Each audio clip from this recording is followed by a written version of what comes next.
탈북하자마자 강제 북송되어서 평양 보위사령부의 고문을 받고 지금 그쪽에 수감되었다라고 추정이 되고 있습니다. 왼쪽 사진은 오빠를 생각하면서 오빠를 비롯한 정체범 수용소 안에 있는 분들이 벽에다가 낙서를 하는데 꼭 살아서 나갈 것이다. 이것을 증거를 했습니다. 우리 이한별 소장의 토론을 듣도록 하겠습니다. 뜨거운 격려의 박수 부탁드립니다. 이렇게 귀한 자리에서 또 북한 인권을 위해서 토론할 수 있도록 해주신 분들께 감사드립니다.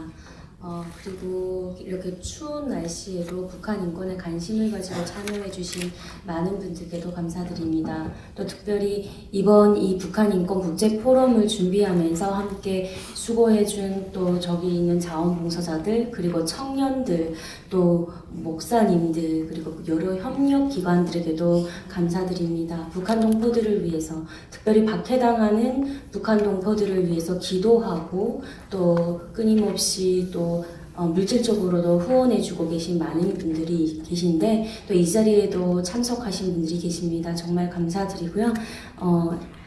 팀 피터스 대표님의 발표에 대한 토론을 이어가도록 하겠습니다. 팀 피터스 대표님이 발표한 그 북한의 지하교인들과 탈북 난민, 그리고 북한 내부로부터의 지원 활동에 대하여서 깊은 존경과 또 감사를 드립니다. 북한은 사실 완전 통제된 사회이기 때문에 접근이 매우 어려움에도 불구하고 팀 대표님은 지속적으로 또 민첩하게 북한 지하 그리스도인들을 위해서 접근하고 활동을 해오고 있습니다. 사실 이러한 활동은 한국말을 잘하는 우리 한국인들도, 또 그리고 중국에 있는 조선족 선교사님들에게도 매우 경외감을 갖게 합니다.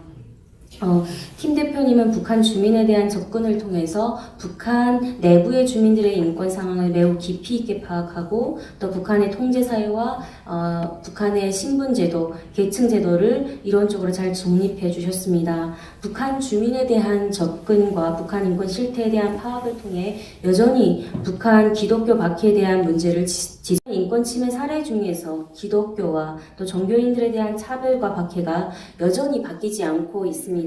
그럼에도 불구하고 박해받는 북한의 지하교인들을 돕기 위해서 비밀리에 신양을 지원하고, 또 북한의 신자들과 연계된 브로커들의 그 활용에 대해서도 언급을 하셨습니다. 이것은 북한의 정권과 밀접하게 붙어있는 그런 계층들, 충성 계층들이 아닌 정말 북한 일반 주민들에게 식량을 확보를 돕고, 나아가 의료 지원이나 또는 취약한 그 북한 사람들에게 삶의 희망의 끈을 놓지 않고 이어갈 수 있도록 하는 효과가 있다고 봅니다. 또 마지막으로 팀 대표님은 북한을 탈출한 탈북민들이 겪고 있는 중국 내에서의 그 체류의 불안정성, 심리적인 불안정성, 그리고 강제 북송 위기에 처한 탈북민들의 상태에 대해서도 또 예시를 하셔서 아직 해결되지 않는 탈북 난민의 강제 북송 문제에 대해서 지적하셨습니다.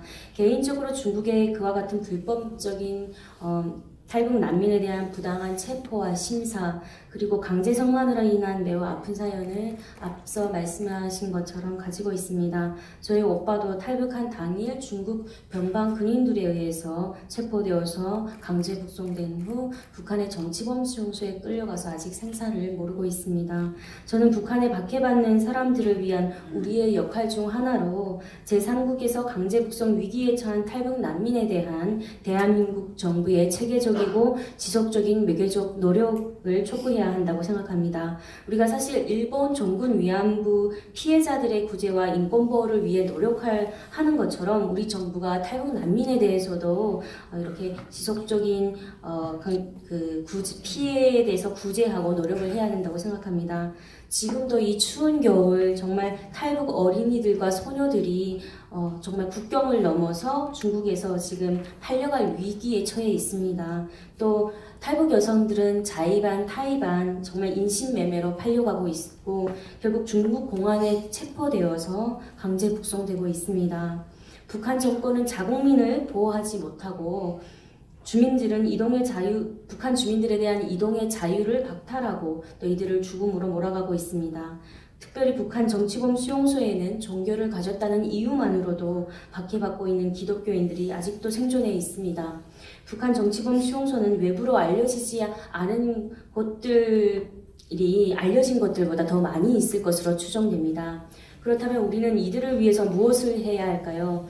북한에 박해받는 사람들을 위해서 우선 탈북민들의 역할이 있습니다. 박해받는 북한 사람들에게 자유를 주기 위해서는 저와 같이 정치범 수용소에 갇혀있는 피해자 가족들이 앞으로도 지속적으로 목소리를 높여서 정치범 수용소 해체 촉구와 정치범 석방을 위해 꾸준히 노력해야 한다고 생각합니다. 그리고 우리의 목소리가 국제사회와 대한민국 국민들에게 더 많이 전달되어야 한다고 봅니다. 탈북민들은 북한에서 경험하고 목격한 것에 대해서 또 사실만을 말해야 하고 거짓 증언을 해서는 안 된다고 생각합니다. 그리고 일관성 있게 나가야 합니다. 32,000명의 탈북민 한 사람 한 사람이 북한에 박해받는 사람들을 대신하여 북한의 인권 문제를 객관적이고 사실적으로 증언할 때 한국 사회는 북한의 실체를 더 정확히 파악하고 북한 인권 문제를 잘 논의해 갈 수 있을 것이라고 생각합니다. 또한 문재인 대통령과 대한민국 정부는 김정은 정권과의 정상회담 시 대화와 타협의 타협을 성사시키기 위한 목적으로 북한 인권 문제를 고의적으로 배제하고 남북 대화의 의제에서 제외시키는 일을 중단해야 합니다.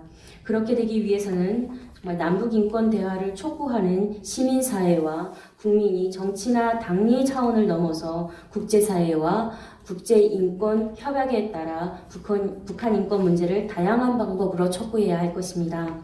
그렇기 때문에 이제는 1차적인 증언을 포함하여서 더 다양한 방법으로 또 문화예술 영역으로 접근하여서 울림을 주어야 하고 대한민국 국민들의 마음을 움직여 함께 연합할 수 있다고 생각합니다. 앞서 여러분들이 보신 것처럼 정말 청년들이 그 영상을 제작해서 북한 인권을 알리고자 하고 또 노래를 통해서 북한 인권을 알리고자 하고 정말 다양한 시도들을 또 우리나라의 미래인 청년들이 이렇게 또 이어가고 있습니다. 비록 북한 인권 활동이 계속 언제 개선되는지 북한의 저 정권이 언제 북한 주민들을 정말 정치범 수용소를 해체하고 그들을 정말 석방시킬지 정말 아무도 모르는 이런 암담한 상황이지만 우리의 노력들은 꾸준히 지속되어야 한다고 생각합니다.